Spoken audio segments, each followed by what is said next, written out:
వరి ధాన్యం కొనుగోలును అధికారులు పట్టించుకోలేదంటూ రాష్ట్ర ప్రభుత్వంపై బీజేపీ ఎమ్మెల్యే పాల్వై హరీష్ బాబు మండిపడ్డారు.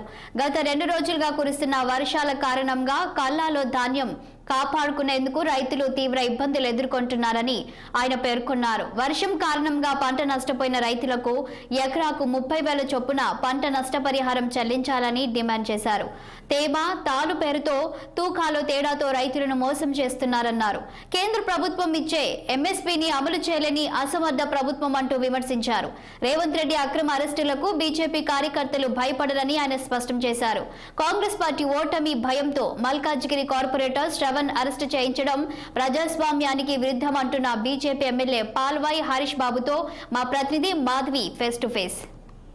భారతీయ జనతా పార్టీ నాంపల్లి స్టేట్ ఆఫీస్లో ఉన్నాము. మనతో పాటు ఉన్నారు సిరిపురం ఎమ్మెల్యే పాల్వాయి హరీష్ బాబు గారు. వారిని అడిగి ఒకసారి అసలు ఎలక్షన్స్ ఎలా జరిగాయి, వాళ్ళు ఎలాంటి ప్రచారాలు కొనసాగించారు, నెక్స్ట్ ఎంత మెజారిటీతో గెలవబోతున్నారు, కేంద్రంలో అనుకున్నట్లుగానే 400 సీట్లు సాధిస్తుందా భారతీయ జనతా పార్టీకి, ఇక్కడ ఎలాంటి ఆదరణ ఉంది? బాగుందమ్మా, ఆదరణ బాగుంది. 10కి పైగా సీట్లు గెలుస్తాం. తెలంగాణ రాష్ట్రంలో మోదీజీ గాడుపు సుస్పష్టంగా కనిపించింది. వేవ్ లాగా అండర్ కరెంట్ ఉండింది. ఫస్ట్ టైం ఓటర్స్ మహిళలు పెద్ద ఎత్తున ఓట్లు వేశారు. వారందరికీ కూడా ధన్యవాదాలు. మీరు ఏదైతే ఆశించి కేంద్ర ప్రభుత్వానికి మద్దతు తెలిపారో ఆ విషయంలో మోదీజీ ప్రభుత్వం గతంలో కూడా పనిచేసింది, భవిష్యత్తులో కూడా పనిచేస్తుంది. అసెంబ్లీ ఎన్నికల్లో చూసుకున్నట్లయితే భారతీయ జనతా పార్టీ ఎక్కడ కూడా ఇంత ఊపు అనేది, అంటే ఇప్పుడున్న ఈ మెజారిటీ పీపుల్ అనేది ఎక్కడ కూడా వీళ్ళు భారతీయ జనతా పార్టీ వైపు లేరు, అంటే ఓన్లీ కాంగ్రెస్ వైపే చూశారు. సో ఇంత సడన్గా ఈ 4 మంత్స్లోనే ఏం మార్పు వల్ల భారతీయ జనతా పార్టీ వైపు తిరిగారు జనాలు? ప్రజలందరికీ అర్థమైంది. ఇది సార్వత్రిక ఎన్నికలు. ఇక్కడ రాష్ట్రంలో ఎవరు అధికారంలో ఉన్నారు అనే విషయానికి సంబంధం లేకుండా ఓట్లు వేశారు.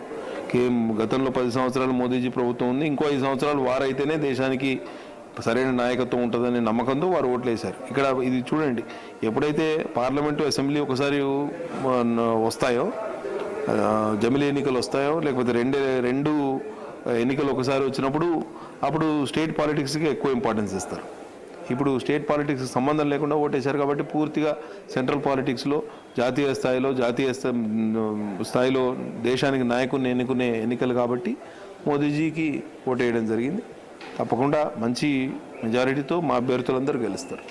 సో ఇప్పుడు నెక్స్ట్ డబుల్ ఇంజన్ సర్కార్ రాబోతుంది అని చెప్పేసి మోడీ గారు ఒక సభలో చెప్పడం జరిగింది.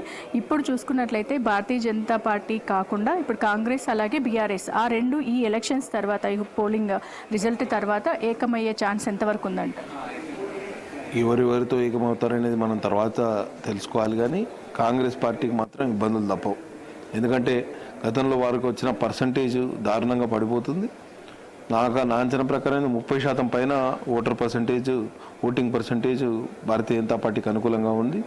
కాబట్టి భవిష్యత్తులో పార్టీ నిర్మాణం కోసం, పార్టీని బలోపేతం చేసుకోవడం కోసం ఇది ఒక మంచి అవకాశం. ఆ విధంగా పార్టీ దృష్టి కూడా పెడుతుందనే నమ్మకం నాకున్నది.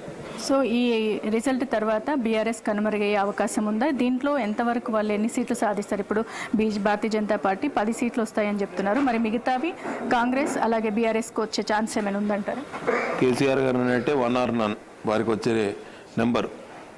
ఆయన బీజేపీ గురించి అన్నాడు, కానీ ఆయన మనసులో అసలు బీఆర్ఎస్ పరిస్థితిని ఆయన అంచనా వేసి మాకు 1 లేకపోతే 0 వస్తాయని ఆయన చెప్పడం జరిగింది. అదే జరుగుతుంది. పార్టీ పూర్తిగా అంతర్ధానం అయిపోతుంది. మీరు వచ్చే 5 సంవత్సరాల్లో బీఆర్ఎస్ పార్టీ ఉండనే ఉండదు. నెక్స్ట్ అంటే ఈ ఆగస్టు సంక్షోభం రేవంత్ రెడ్డికి నిజంగానే పొంచి ఉందంటారా? ఆగస్టు సంక్షోభం ఉందా ఏముందో, కానీ రైతుల్లో మాత్రం పెద్ద ఎత్తున సంక్షోభం. తెలంగాణ రాష్ట్రంలో ఆర్థిక సంక్షోభం ఉంది. కాబట్టి ఇవన్నీ కలిసి వేరేసి రేవంత్ రెడ్డి గారి పుట్టి మునిగినా ఆశ్చర్యపోనక్కర్లేదు. Thank you. సో నెక్స్ట్ రాబోయే ఈ రిజల్ట్లో భారతీయ జనతా పార్టీ ఖచ్చితంగా 10 సీట్లు అయితే సాధిస్తుంది. 8 మంది ఎమ్మెల్యేలు అలాగే 10 మంది ఎంపీ సీట్స్తోని నెక్స్ట్ వ్యూహ రచనలతోని, కార్యాచరణలతోని భారతీయ జనతా పార్టీ ముందుకు వెళ్తుంది అని చెప్పి